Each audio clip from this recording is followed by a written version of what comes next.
Hey everybody, welcome to the video. It's going to be my final thoughts for week 14 of the NFL season over on Draftkings. Just kind of trimming the fat off the first look video that I posted earlier on in the week. And if you find this video helpful in any way possible, please leave a like. And if you're new to the channel, hit that subscribe button. It really helps me out and I really do appreciate it. And while you're at it, you might as well hit that notification bell as well so you don't miss out whenever I post new content. And YouTube tells me around 50% of the people watching these videos have not yet subscribed. So if you're a frequent visitor of the channel or if you're just new like what you see, really consider that subscribe button because it really helps the channel grow. That's obviously going to help me out as well. And it's free, so why the heck not? And if you don't follow me over on social media, Pennell16 on Twitter, CPen16 over on IG. And if you want to help support the channel over on Patreon, link is down below for that. You can get access into the entire sheet behind me. Although I only show you guys a preview of it. If you want every single player on DraftKings listed, it is on my actual sheet. I also have cheat sheet, notes, projections, and you can hop into the Discord chat as well. So if you're interested, links down below. If not, totally fine. Let's just dive into today's video. And as always, we'll start with the quarterback position, and this list did shrink for me throughout the week, which is fine. We have more of a condensed group, and it's less guys to talk about. But as you'll notice, I did drop Patrick Mahomes up top just because he's so expensive. He's over $8,000. The matchup versus Miami isn't that great. Now, he's as matchup proof as it comes. I'm not really worried about matchups for him. I still think he's going to have a pretty solid game. It's the best trio in football: Mahomes, Tyreek Hill, and Travis Kelce. It's just there's some really good expensive running backs and wide receivers to spend up for this week. And I feel like if we can at least save a couple of $100 with a guy like Russell Wilson and Aaron Rodgers, it might be worth it just to be able to fit those guys in this week because I feel like they can have similar production at cheaper price points. They're also on fantastic matchups as well. So let's start up top here with Russell Wilson at $7,900. He has certainly cooled off from the start of the season when he looked like just a surefire MVP candidate. I mean, he still is, but he's definitely really cooled off in the past month or so. I mean, he was scoring like over 30 DraftKings points, it seemed like pretty much every single week. He's got good weapons in DK Metcalf and Tyler Lockett. Also offers you a little bit of rushing upside as well, in addition to some excellent passing numbers. He's currently at around 300 passing yards per game, over 2.5 passing touchdowns, and also close to 40 rushing yards per game, which is always a nice built-in floor as well. In the matchup versus the Jets, this is really why I'm interested. They are dead last, 32nd DVA versus the pass. They just got done allowing Derek Carr to score around 30-35 DraftKings points versus them, the third most points per game, and close to 300 passing yards per game allowed as well. So fantastic spot here. I guess the only real concern is that they are 13.5 point favorites at home. So this game ends up getting out of hand, which I could definitely see that happening. Although the Seattle Seahawks defense is not that great. We know that. They're allowing a ton of yardage and a ton of fantasy points this season. And they just lost to the New York Giants last week with Colt McCoy at quarterback. So certainly anything is possible here. If this game ends up staying close, it could be a massive game for Russell Wilson in the passing game here. But I do have concerns about this game not staying competitive in the second half. So maybe they're not throwing the ball too much late in the third quarter or in the fourth quarter. But even if this game does get out of hand, it's probably because Russell Wilson had a pretty darn good day. Although I know the run game could still do fine here with Chris Carson and company, but I still think Russell Wilson should be in line for a pretty big day here and an excellent matchup versus the Jets. Aaron Rodgers comes in at $7,500. I feel like he's a little bit more cash viable than Russell Wilson just because the spread's closer. They have a slightly higher implied team total, and Rodgers has just been so consistent all season long. Now, he doesn't offer us the rushing upside that Russell Wilson has, about 30 yards rushing, about 30 less rushing yards per game, but 3 passing touchdowns, throwing less picks, and similar passing yardage numbers per game. He's got one of the best wide receivers in football in Devontae Adams to get the ball to, and the Lions have struggled through the air as well. They're 22nd versus quarterbacks, and they're 28th DVA versus the pass. So it's obviously a really good spot here for Aaron Rodgers if you got the money for him. I'd like it if this game ends up being a back-and-forth game because, the Packers' defense has not been that great. And it sounds like the Detroit Lions are going to get DeAndre Swift back this week, and we know how bad the Packers are versus the run. Now, he might be a little bit limited for sure, so I don't think he's that great of a DFS option. If we get news that he's fully good to go, Swift's obviously in an excellent spot, but with a 55.0 over-under, I could definitely see a big game here from Aaron Rodgers and company, so I totally have a lot of interest in him in cash or tournaments. Then dropping down to the mid-range, we have Justin Herbert and Ryan Tannehill. I would obviously much prefer Justin Herbert over Ryan Tannehill just because they throw the ball quite a bit more. If you look at their numbers just to compare, Herbert's throwing the ball about 41 times per game compared to Ryan Tannehill at 31 passing times per game, plus Derrick Henry. It should be the Derrick Henry show in that game, so I think Tannehill is more of a tournament option here. But before I get ahead of myself, let's just talk about Justin Herbert, $6,800. He's coming off an absolutely awful game versus the New England Patriots, his worst game of his rookie career. But he should have bounced back in a big way here versus Atlanta. And I've been saying this all week, although I know I've only had one video to talk about it this week, but at least I've been saying it in my head all week that I feel that this game should be over a 50-point total. I'm surprised it didn't come up. I thought throughout the week this would go above 50 points. We're still sitting at 49.5, and it might even end up dropping with Julio Jones being out. I'm not totally sure, but I feel like this 23.5 applied team total is just way too low for the Chargers. I would not be surprised if this game ends up being like 27-30 final score, maybe even 30-34 or something like that. Both these defenses are not that great. Atlanta's been awful versus the pass this season. I will say I feel like they've been improving a little bit at least, but still, we have a really good trio of options in Justin Herbert, Austin Eckler, and Keenan Allen. I don't really think Atlanta's going to be able to stop those guys, so I'm expecting them to bounce back here. Herbert's at around 300 passing yards per game. Like I mentioned earlier, starting the ball over 41 times per game. Has a little bit of rushing upside, but it's nothing too crazy, but he is mobile enough. Still make things work outside of the pocket. And Atlanta's still dead last versus quarterbacks, allowing 26.6 Draftkings points per game and slightly over 300 passing yards per game as well. So it's a great bounce back spot here for Justin Herbert. I think he's cash and tournament viable. Then Ryan Tannehill, I kind of already mentioned him a little bit, but I think he's only in play for tournaments. I don't want to pay close to $7,000 for Ryan Tannehill in cash because if I end up playing with a big lead in this game, it's just going to be the Derrick Henry show, and I don't think Ryan Tannehill will pay off his price point. But the guy's obviously very efficient. He's been efficient since last year when he took over that starting job. Only 250 passing yards per game, though, and slightly over 2 passing touchdowns. Not really turning the ball over too much. He's got good weapons to get the ball to, an A.J. Brown and Corey Davis. Anthony Firkser's not that bad either. Now, Derrick Henry, he's not really the best receiving back in the world, and I would not be surprised if this is a game versus Jacksonville where he gets 30-plus carries and close to 200 rushing yards and gets into the end zone once or twice, maybe even 3 times if we're lucky if you're rostering him. So I'm not sure if this is going to be a big Ryan Tannehill day. Obviously, the matchup versus Jacksonville is absolutely excellent. This should be a pretty fast-paced game as well. As you can see, an average of 25.84 seconds per play for both those teams once you combine the numbers, which is the fastest of all the guys we've already, actually of all the games that we've talked about so far. And they're 31st DVA versus the pass, which is only behind the New York Jets' awful secondary. They're allowing the 4th most points rated to the quarterback position, so it's obviously a good spot here, although I do worry about game script with them being 7-point favorites. So where this could just completely be the Derrick Henry show, so that's why I only think he's in play for tournaments.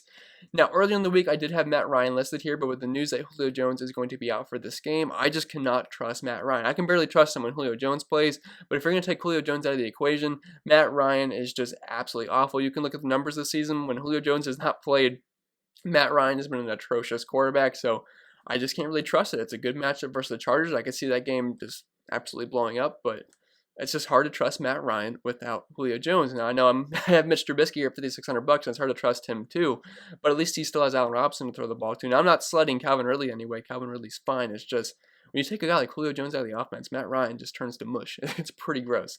But Trubisky here, I know he's also pretty gross, but he's $5,600. It's a great matchup versus Houston. It's only a 1-point spread here. I know it's not very high over-under, only 45.5 points, but it's still a good matchup versus Houston. Now, they are worse versus the run than they are versus the pass, so I do have interest in David Montgomery this week, but with them being 22nd DVA versus the pass and still 20th versus quarterbacks, about 270 passing yards per game, I still think he can have a pretty solid outing here. He's had around 250 passing yards his first 2 starts. It's just a matter of him being able to get into the end zone or not, but I definitely like his chances to have a pretty solid day versus Houston, and he offers you some salary relief options to be able to get in guys like Derrick Henry and Devontae Adams this week if you want to go that route. And with that being said, I think we move on to the running back position. And there's many options to choose from this week. There's really good spend-up options, mid-range, cheap plays. So it's pretty interesting to see where we can go. I think there's many different strategies that can work this week. You can load up on the mid-range to be able to afford guys like Devontae Adams. If you want to go more so mid-range at the wide receiver position, we can spend up for Derrick Henry, Aaron Jones, James Robinson, those kind of guys. So it's kind of just personal preference. But up top, we have the man this week. It's Derrick Henry, just slightly below $9,000 at $8,700. Fantastic matchup versus Jacksonville. I imagine he's going to be very, very highly owned. Everyone loves playing Derrick Henry versus Jacksonville. He's got a pretty good track record versus them. Now, I know he busted earlier in the season versus them, but this is also December, and this is when Derrick Henry comes out to play. His career splits, you can look at the numbers yourself, but later in the year, this is when Derrick Henry tends to play his best football. Defenses are more worn down. I guess Derrick Henry still has more tired legs than he did earlier in the year, but still, he's just a very hard guy to tackle, and I could definitely see him having a pretty big day here versus Jacksonville. They're on the road, but they're 7-point favorites. They have a team total close to 30 this week, which is one of the highest on the entire slate. Jacksonville's defense is just not very good. He's averaging over 22 rushing attempts per game, rushing touchdown close to 5 yards per carry, and over 100 rushing yards. And I would really not be shocked if he has one of those games where he's around 200 yards total, gets into the end zone once, twice, or maybe even 3 times. Not really a threat through the air at all. Less than 2 targets per game, and only a 7.5% target share. But I don't think he really has to do any damage through the air to be able to pay off in this game. They're Jacksonville Jaguars allowing the 4th most points per game to the position. They're 26th DA versus the run, over 100 rushing yards, and over 6 catches and close to 50 receiving yards per game to the position. But either way, this should be a big game on the ground for Derrick Henry. Now, I got to be honest, I do like him a lot here, but I'm never a huge fan of rushing Derrick Henry just because he doesn't catch that many balls, which always makes him a little bit of a liability, especially if the Titans fall behind, like we saw last week versus the Browns. They were getting absolutely blown out, so it was just kind of hard to get Derrick Henry involved at that point, especially in the second half. But assuming that doesn't happen once again, they should be able to ride Henry here with around 30 total touches, and he should have a very strong day versus Jacksonville. Then moving down to the mid-range, we have some more affordable pieces in Aaron Jones, James Robinson, and Austin Eckler. I guess you could throw in Dave Montgomery in that mid-range category as well. We'll start with Aaron Jones at $7,600. He's never going to get the kind of touches that Derrick Henry gets, but he can be pretty efficient with his touches. Now, he kind of saved his day last week with that 77-yard touchdown, because if you take that out of the equation, which I know that's not really fair to take that out of the equation because it did happen. I'm just saying if he did, there really wasn't that much production there for Aaron Jones, but this is a great matchup versus Detroit, one of the worst run defenses in football, and they're actually dead last, allowing 33.2 or 33.3 DraftKings points per game to the position, 23rd DVA versus the run, also allowing 5 catches per game, over half a receiving touchdown, and close to 50 receiving yards per game as well to the running back position. And we know Aaron Jones is a fine pass catching back, close to a 15% target share this season, around 5 targets per game, 5.2 yards per carry. Again, he's not going to get those Derrick Henry rushing attempts, about 8 rushing attempts lower per game on average, but he's cheaper. They have a really high team total this week at 31.25. This should be a very high scoring game, and I like his chances of being able to find the end zone at some point in this one, so I do think Aaron Jones is a pretty strong option. James Robinson, he's $100 cheaper. It's kind of hard to not play Aaron Jones for $100 more, but so far this season, James Robinson has just been so darn consistent. It's hard not to just lock him in as a really nice safe play each and every single week. I don't mean like lock him in your lineups every week, because $7,500 is a bit expensive. But he's definitely been someone you can count on each and every single week. It's also a very good matchup versus Tennessee. The only problem I have with them every time for DFS is that they always come in as large underdogs, which never really sets up well for the running back. But he's involved in the passing game as well. He's pretty much the only running back that gets touches on this team. Close to 18 rushing attempts per game, also slightly over 4 targets per game, although he's been pretty heavily involved in the passing game in recent weeks. So even if they do fall behind, he should still be fine here. And Tennessee's not that good versus running backs either. 25th versus the position, close to 100 total yards per game. So Robinson should be fine, although I will say for $100 more, Aaron Jones is very enticing on a team that I definitely trust to be able to score more points, which should lead to more scoring opportunities for Aaron Jones. Then Austin Eckler at $7,000. He's one of my more favorite running backs in football, just as a, I don't know, just as a fan standpoint. I love watching Austin Eckler play. I think the guy is super talented. And he's always going to be great for DFS purposes because he's so involved in the passing game. The past 2 weeks, he saw 9 targets last week, then 16 targets the week before that. So I think he should have a pretty solid game here versus Atlanta. I know it wasn't great last week versus the New England Patriots, but I could definitely see this game going over its 49.5 point total. Now, if we're looking at the numbers this year, there's a very small sample size just because he's barely played any games, but over 6 targets per game, close to 43 receiving yards, close to a 20% target share, and he should be able to get double-digit rushing attempts double-digit rushing attempts in this game as well. So we're looking at anywhere from probably around 20 to 25 touches for Austin Eckler, maybe even more, just depending on how many targets he gets in this game. Now, the matchup versus Atlanta as a running back, they've been tough versus running backs this year. The 5th fewest points per game to the position, and they're 6th versus the run. They've definitely been a pass funnel defense, but they've always struggled versus pass catching running backs for quite some time now. Now, I will say they are improving in that category a little bit, around 35 receiving yards allowed per game, and only about 5.2 catches per game. So it's not like they're absolutely trash this year versus running backs. I will give him credit for that. But Austin Eckler, he's going to be a hard guy to cover. He's going to be so involved in the passing game. He's also going to get the carries on the ground as well. So he's a nice big dual threat, which always is going to give him a nice high floor and a high ceiling for DFS purposes. So I have plenty of interest in Austin Eckler this week at $7,000. Then dropping down to David Montgomery at $6,500. He's had back-to-back really good weeks. And I know it feels pretty gross paying $6,500 for David Montgomery, but this is a fantastic matchup versus Houston. They're one of the worst defenses of football versus the run, 27th DVOA, and allowing the second most points per game of the position, and close to 140 rushing yards allowed per game. So Montgomery, I know he's not the best running back in the world, and I certainly don't love playing nearly $7,000 for him. But it's such a good spot. He's pretty much the only running back that's going to get touches in this offense. Now, I know Cordell Patterson, he got some touches last week as well and even had a rushing touchdown. But we're looking at around 15 to 20 touches from David Montgomery. Also going to be involved through the air as well. Has over 4 targets per game this season with over an 11% target share. And you got to keep in mind some of those games were with Tariq Cohen. So when you take Tariq Cohen out of the equation, certainly pretty much the David Montgomery show in that backfield. So I think he's in a pretty good spot here. I don't think he's the best point per dollar option in the world just because the price did come up $1,000 last week. And people didn't even want to pay play David Montgomery at $1,000 cheaper, so I'm sure they're gonna have a hard time clicking his name at $6,500. But the matchup is certainly incredible for him, and this will be the third great matchup in a row. So he's played Green Bay, Detroit, two of the worst run defenses of football. Now he gets another awful defense in Houston.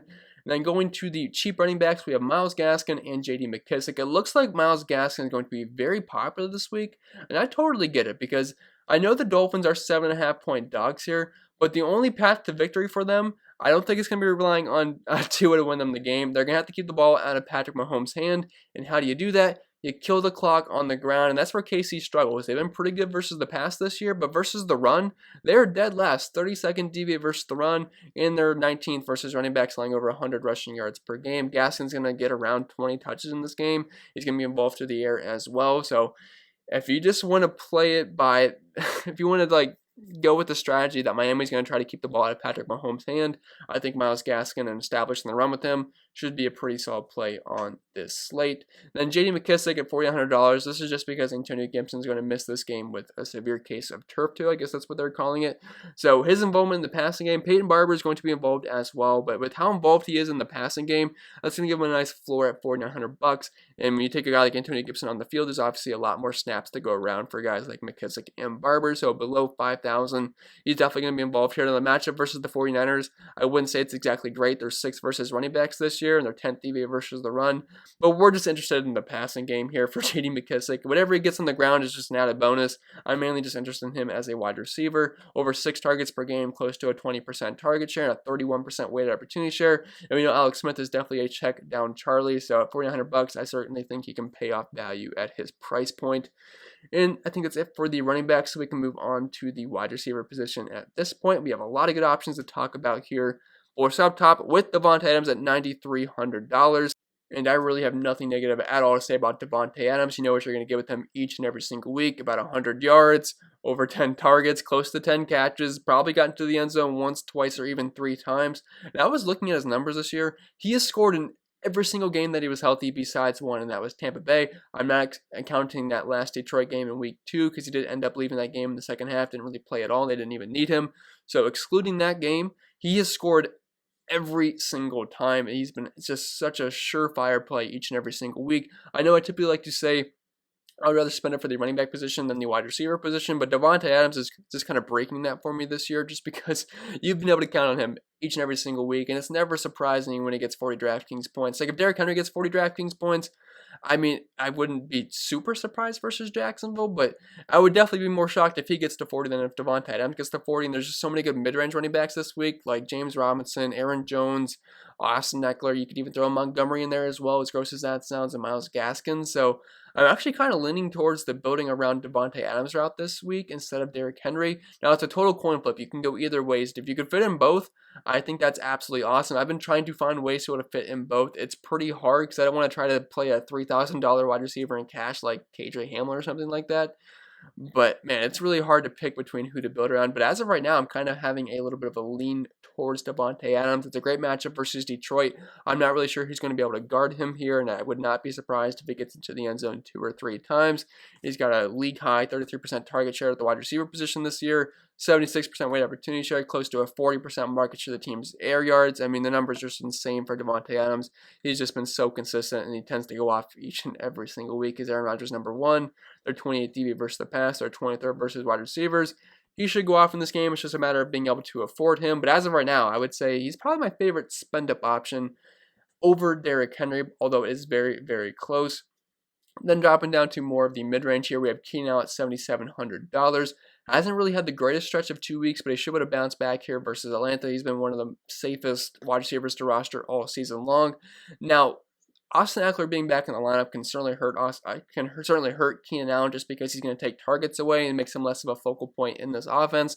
But they should all be able to eat here versus Atlanta. They've been one of the worst teams versus the pass this year. They're also allowing the second most points per game to the wide receiver position, and they're 19 DVOA versus the pass as well. And for the numbers for Keenan Allen this year, they've been just so consistent, over 10 targets per game, 28% target share. Overall, a very, very safe play. He's obviously the best pairing with Justin Herbert. Then Allen Robinson, he's your pairing with Mitch Trubisky. Kind of a disappointing game last week versus Detroit, although they did end up getting to a nice lead versus Detroit, even though they lost. Still a pretty disappointing game overall for Allen Robinson, but he should have bounced back here versus Houston. He's also a very highly targeted wide receiver. He's also very talented. He just has poor quarterback play. Unfortunately, Robinson doesn't get the luxury of being able to play with guys like Justin Herbert and Aaron Rodgers, like Devontae Adams and Keenan Allen have. But still, he still can put up pretty respectable numbers. He's got a really nice wide receiver versus quarterback matchup advantage this week per PFF. Houston's 22nd DVA versus the pass and 21st versus wide receivers. So he should be a fine play here at a decent price point. And then dropping down to more of the mid-range, I would say Allen Robinson and Keenan Allen are kind of still in the upper echelon tier. But Robbie Anderson, he's right there in the mid-range, and I definitely think he's one of the best plays on this slate.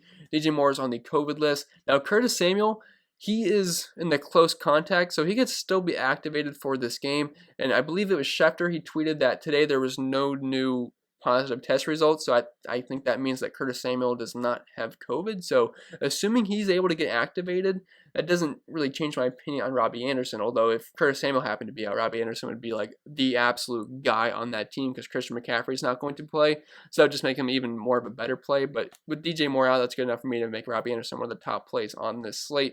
On the season, DJ Moore has pretty similar numbers to Robbie Anderson, so if we compare them, Robbie Anderson's at a 26% target share. DJ Moore is right around 25%. And also DJ Moore has a 40% market share of the team's air yards. So if you take that out of the equation, that's a lot of numbers to redistribute. So for the most part, that's going to be Robbie Anderson, and it's going to be Curtis Samuel, assuming he's going to play in this game, and also Christian McCaffrey is going to be out. So this offense should be able to run through Robbie Anderson and Curtis Samuel through the air. Obviously, Mike Davis is going to get his as well, but I definitely think both these guys are excellent options here versus Denver. Now, they've been a pretty stingy defense this season. There's no denying that, but they're going to be without their two top cornerbacks, and Bryce Callahan and AJ Boye.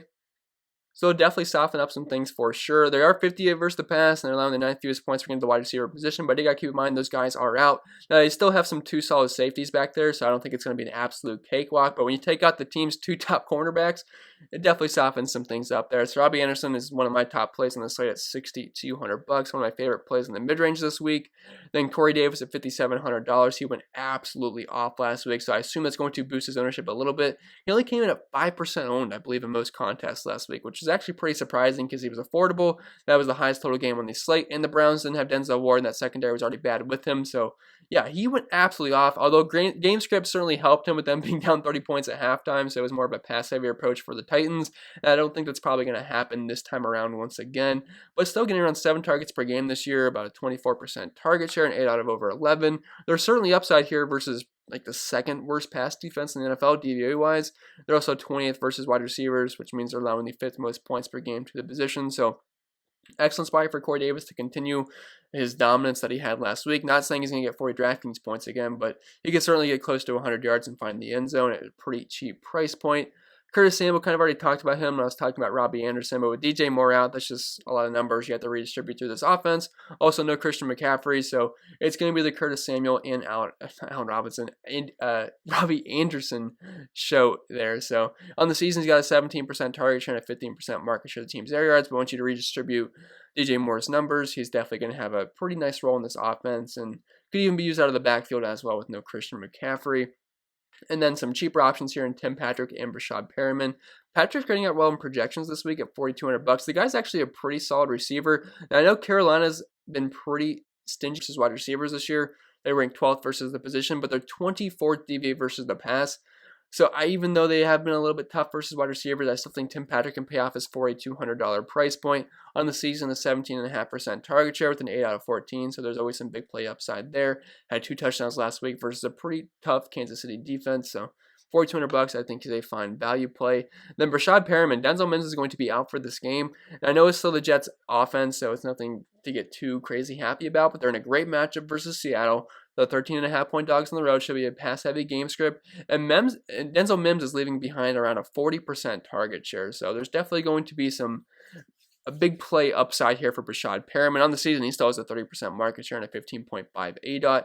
Now, I know they really connect. The Jets quarterbacks have not been that great this year, whether it's Sam Darnold or Joe Flacco.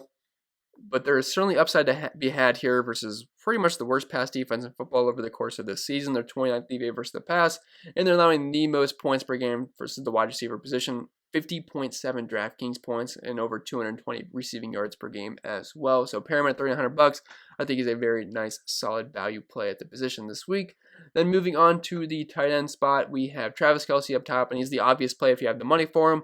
Although I don't really think it's a spend up week at the tight end position. You're going to have to go out of your way to spend up for Travis Kelce, but he's just been so consistent this season. It's like rostering another wide receiver in your lineup, close to 9 targets per game, over half a receiving touchdown, a 24.2% target share, a 25% market share of the team's air yards, and close to 100 receiving yards. He's near the top of the list in receiving yards this season out of anybody. So, I mean, he's doing better than a lot of wide receivers. He's got the best quarterback in the league throwing in the football, which always helps things. He has a massive tight end versus safety advantage matchup this week per PFF. Now, the Dolphins have been a bit stingy versus tight ends, but Travis Kelce does not count. He should be fine no matter what. So if you got the money for him, great, but you're probably going to have to go out of your way to play him. And Hawkinson's a fine option here, although I wouldn't say he's the best point per dollar play in the world. And it sounds like Kenny Galladay might be able to be back this week, which would hurt him a little bit because it's just going to funnel more targets away from him. Although it sounds like if Galladay is in, it's going to be more of a limited role. So we'll see with that situation. But either way, TJ Hawkinson should see around 5 to 10 targets in this one. 50 to 100 receiving yards and a 50-50 shot of finding the end zone. And it should be a good game script for the Detroit Lions passing game, as we have a 55-point over-under, which is the highest on the slate, and they're 7.5-point dog. So this should set up well for the passing game flow-wise, because I would expect it to be a pass-heavy game script. On the season, around 50 receiving yards, 6 targets per game, half a receiving touchdown, at least somewhat close to it, a little bit less, and close to a 20% target share. The matchup versus the Packers versus tight ends, they've actually been a bit stingy. 5th fewest points per game, but they are 18th DVA versus the pass. Their defense really isn't something I'm too concerned about. So Hawkinson, he's a safe play. I think he's a safe play. Maybe not the best point per dollar option play, but he's safe. Hunter Henry at $4,400, another guy that's not really the best point per dollar play in the world. He's also that kind of an unexciting tight end, but actually very similar numbers to TJ Hawkinson this season. Less receiving yards, but similar targets, similar catches. He is scoring less touchdowns and close in the target share department, and pretty much the same weighted opportunity share, although Hunter Henry has a little bit more air yards. But it's a great matchup versus Atlanta. Now, a few weeks ago, they were dead last versus tight ends. They are now up a little bit at 27, so they're allowing the 6th most points per game of the position, which is still not very good.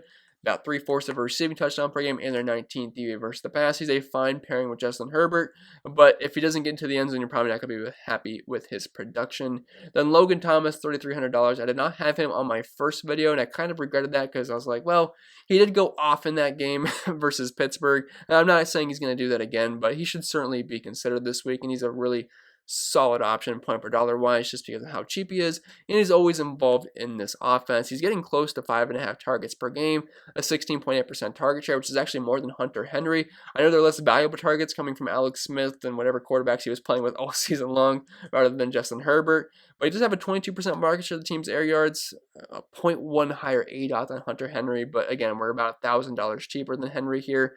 In the matchup, they are pretty stingy. They are first, allowing the fewest points per game to the position, and they're 14th DVA versus the pass.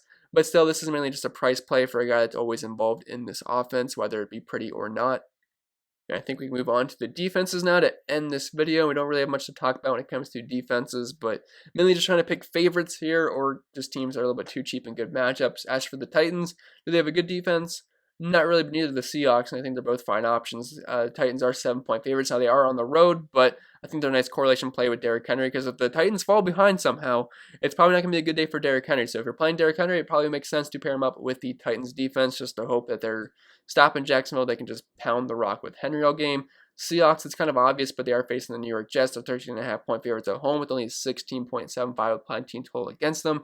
Not a great defense, but I know they did just lose to the Colt McCoy-led Giants, but yeah, I still think they're fine at $3,000. Washington football team, they have an elite defensive front. They're pretty good versus the pass as well. Nick Mullins does not scare me. I know they're 3-point dogs on the road here, but I still think they're fine. And it's only a 43.5-point over-under, so I'm not expecting a lot of fireworks to be scored in that game. Then the Cowboys defense, I know they're absolutely atrocious. And I have 3 pretty bad defenses here in the Titans, Seahawks, and the Cowboys, but they're mainly just price plays. They're favorites, and they're good matchups versus Cincinnati. They're not all playing Cincinnati, but Cowboys in a good spot versus Cincinnati. Not too scared of Brandon Allen and Giovanni Bernard, and then the corpse of AJ Green. T. Higgins is good.